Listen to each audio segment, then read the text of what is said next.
I feel like an agony ant. I've just thought about it. Oh, I'm an agony ant. Oh, Mark, please help me with this question. No, I asked Telegram. I hope you're all over there. Come on, guys. We're up to nearly 5,000 people, or might be a little bit more now. 5,000 of it. People who can speak the truth freely. Fabulous. Come over and join us on Telegram. It takes a little bit of getting on there, but once you get on there, it's some great features. Honestly, guys, you're going to love it. And some great information to keep you informed, which is so important. Anyway, Mr. B, we're going to do another one of these. Okay, which one should we have today? I don't know. Which one? This one. Question. Are you ready? I hope I can answer it. Okay, here goes. How to clear ego around you. I think somebody said how to clear smelly ego around you. Yeah, it stinks, doesn't it? Stinks to IL. Ego. Oh my God. A once genius guru said you have to have ego within you. It's part of your life journey, your path. It's kind of part of the spacesuit, I'm afraid. It's like, you get into the spacesuit, you look around and there's lots of buttons and one says ego. Don't push that button. Yeah, imagine if there was a button for ego. It's James Bond car. Don't push that button. Why? Boom. Oh my God. Should we start again?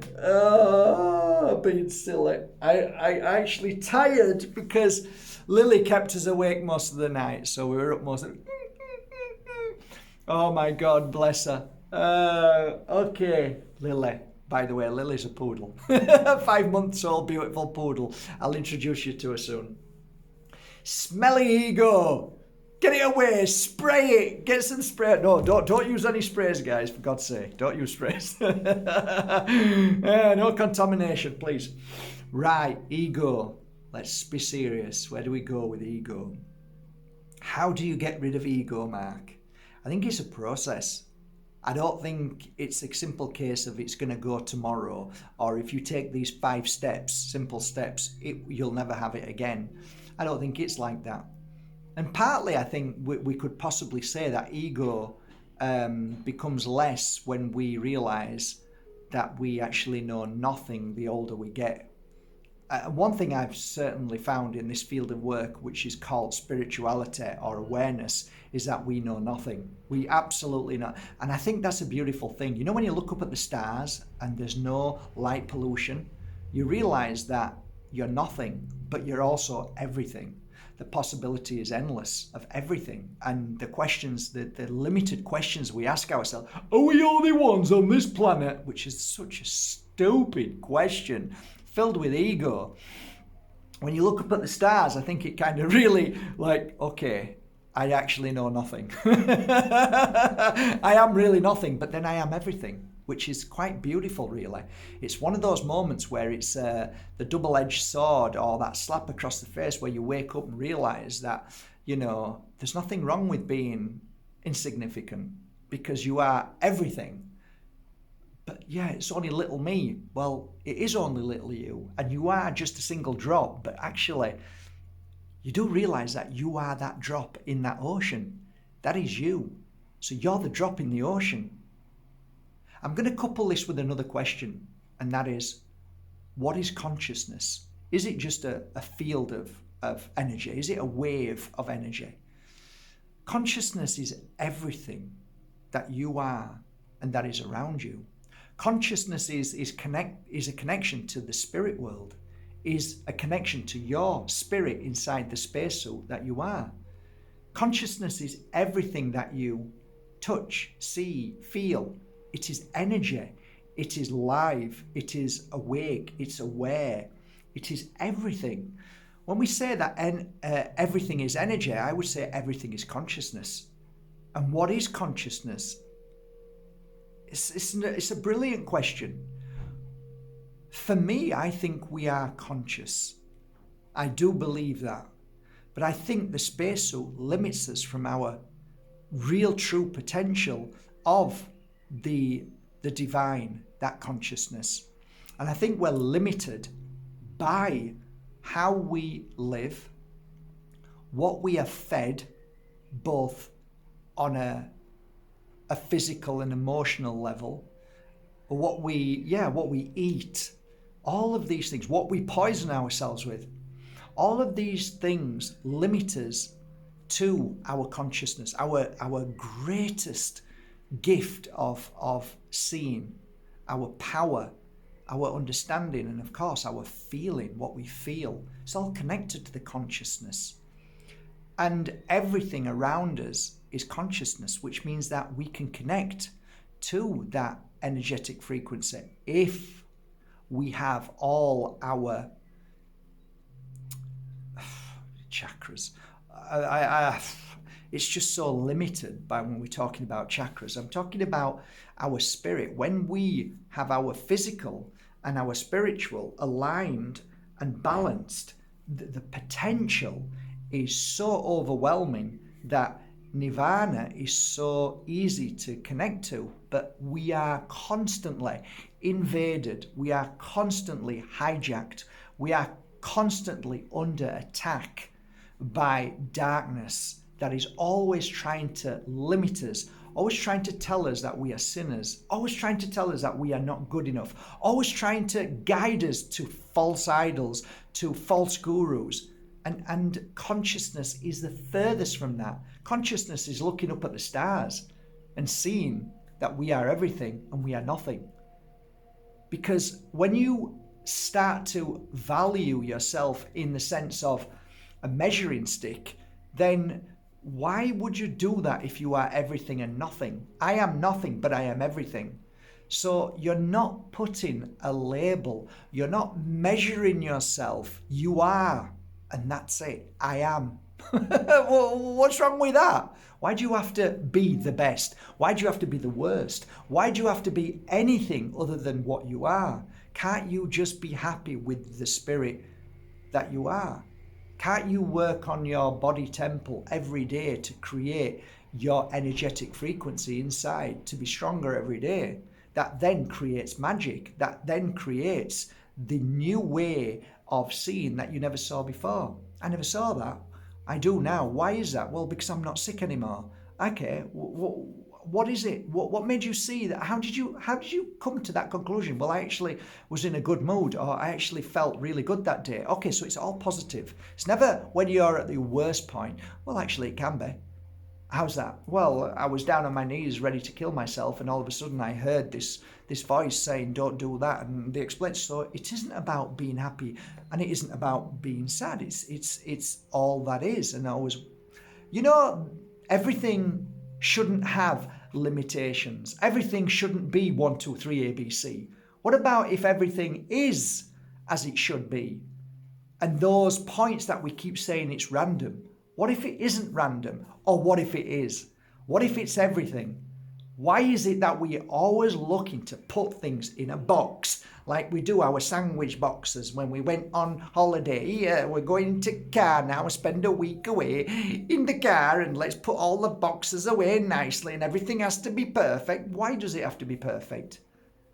Makes you feel better? Okay, then that's fine.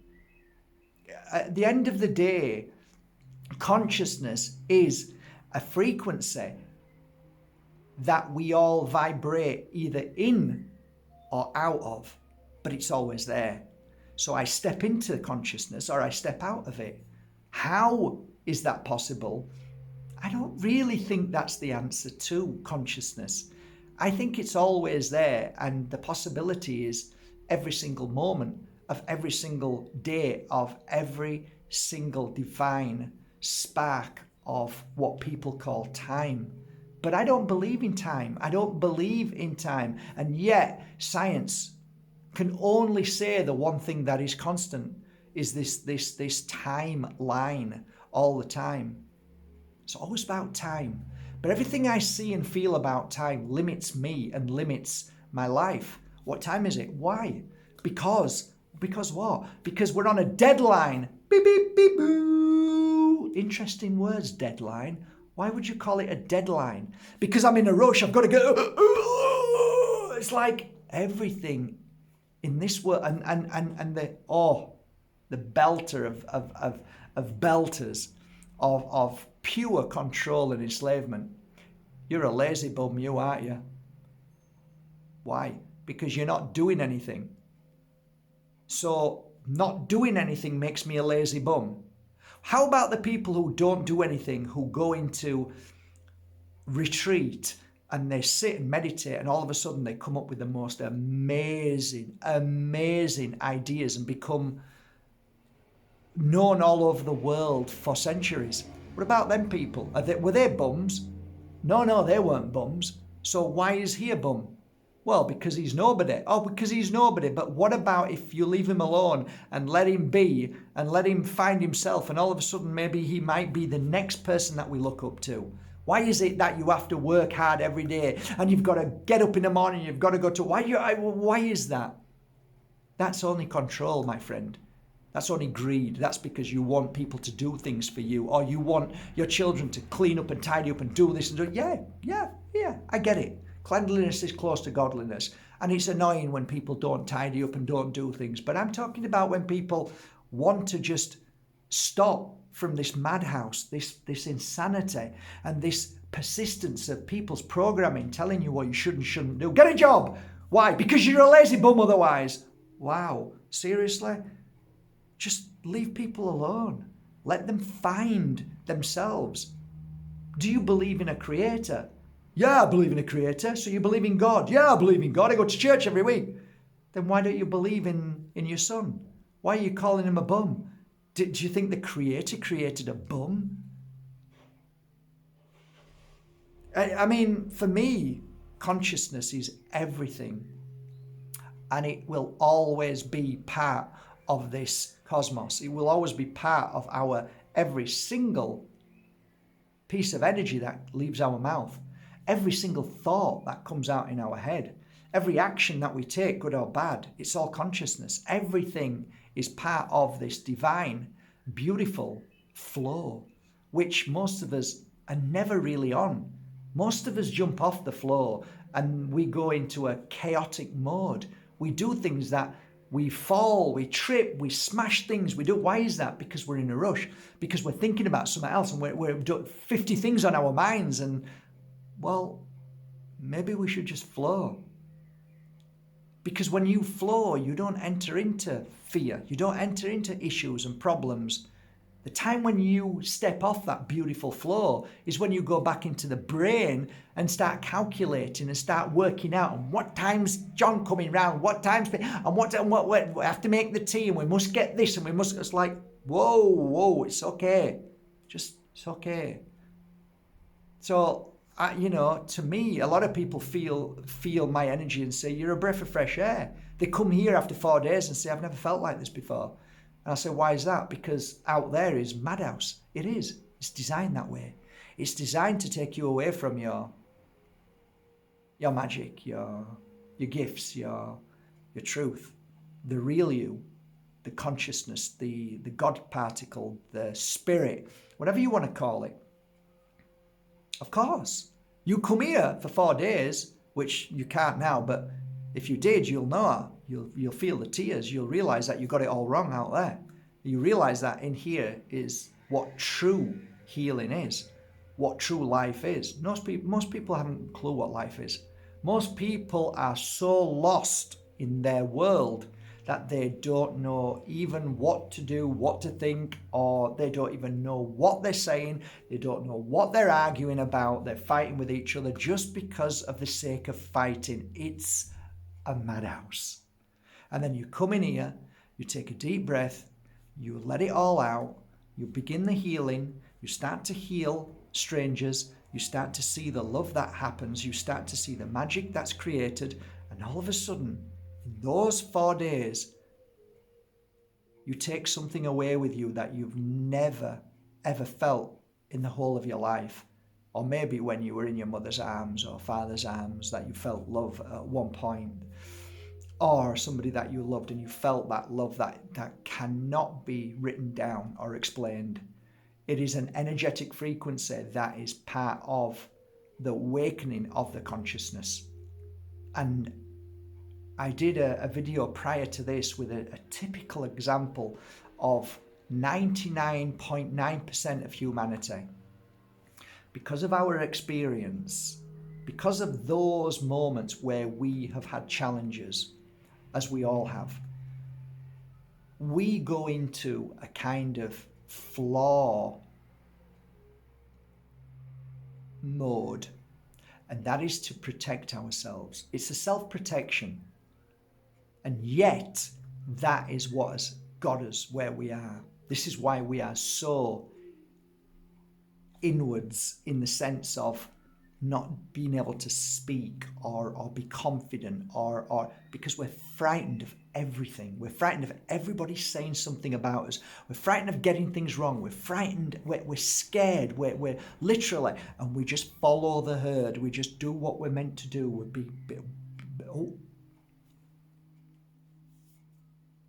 Yeah, no, that's not it. So when you come here and say, well, how do you feel? Just say it. Exactly. And then after them days, people get more confident saying, and all of a sudden it's all out, and then they don't need to say it, and then they start feeling, and all of a sudden they connect to the energetic frequency of healing, of being healed, of feeling this euphoria that most people have never felt in a life. And that's when the self-healing mechanism within the consciousness, within the spacesuit, it's like that button there, it says healing, press it. Okay, now I'm healing. And it's incredible. So consciousness is everything. What I am, what I see, what I feel, consciousness. My brother, my sister, a stranger, an animal, a plant, a fly, consciousness. Everything is part of the divine consciousness, the energetic frequency within and around everything. And it's incredible. When you realize that you're one with your brothers and sisters, even though you have ego, even though you have this rage, this bitterness, this jealousy, this anger, all the low frequencies, you also have such amazingly high frequencies. And when you connect to the highest frequency of love, healing, you start to realize that when that becomes stronger, the ego becomes less. The more you are feeling bad, the more you feel angry, the more you feel bitter, the more ego smiles and says, thanks. That door is now open wide for me to come in at any time and hijack everything. But the more you work on love, the more you work on healing, the more that door closes behind and ego stays at bay. It's always there, just like everything else, just like knee-jerk, just like anger, just like rage, just like jealousy, just like pain, suffering, all of those things. And they're all there. They're all there. They're all in the spacesuit. They're all there. The switches can be switched at any time. They can automatic pilot. Oh, shit, did I just say that? Did I just do that? Oh my God, I can't believe I just said that. Scratch that last line out. Pretend I didn't say it. Yeah, wouldn't it be wonderful? Whoop, whoop, whoop. Okay, let's start again. The butterfly effect. Oh, wouldn't it be great? But then it wouldn't actually be you. It wouldn't be you. And you wouldn't be able to be part of somebody else's experience in life without you doing something that you did to show that person who they are and how they reacted. Sometimes we have to play a part in people's lives and do things that we wish we hadn't have done and wondered why. And sometimes when we move from this world, I often was blessed to sit with people moving into the light, and I could feel them. I could feel what was going on. And there's such a smile and such a moment of release and joy when you realize that you actually didn't do anything wrong. You played a part in a world that sometimes that part was a challenge, and sometimes you wonder why they'd play that part, but it's part of the journey of light and dark. And some people say, what's the difference between light and dark? And I'd say nothing. They're both as equal. They're both powerful. But I choose light over dark, and some people choose dark over light.